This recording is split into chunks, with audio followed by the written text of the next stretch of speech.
èyí ni ohun tí àáfàá Òkútagídí tún ṣe fún Tani Ọlọ́run.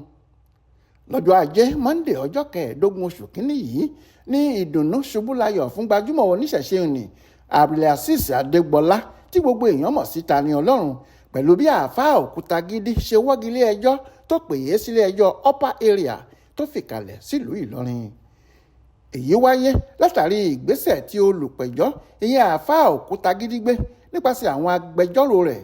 Ó ní òun ti fọwọ́ wánú, òun kò ṣẹjọ́ pẹ̀lú Tani Ọlọ́run mọ́. Ó ní adájọ́ bá fagilé ẹjọ́ náà.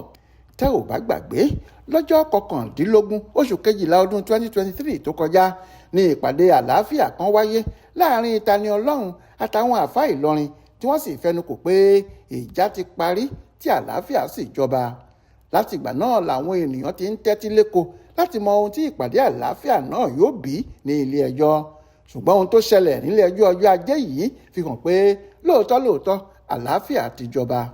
Àwọn agbẹjọ́rò àáfàá Òkútagídí tí olórí wọn jẹ́ Usman Umam ló sọ fún ilé ẹjọ́ pé àwọn kò ṣẹjọ́ mọ́ o.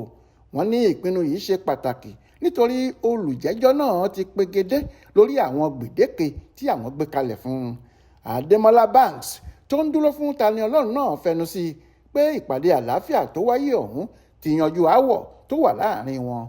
Ó kù ẹjọ́ 3 nínú 4 báyìí fún Tani Ọlọ́run láti gba òmìnira pátápátá. Gbogbo ẹjọ́ 3 yòókù yìí ni yóò wáyé ní 30 oṣù yìí nílé ẹjọ́ májísírèètì 2 ọ̀tọ̀ọ̀tọ̀. Ọ̀kan níwájú májísírèètì Muhammad Ibrahim àti èkejì níwájú májísírèètì Muhammad Adam.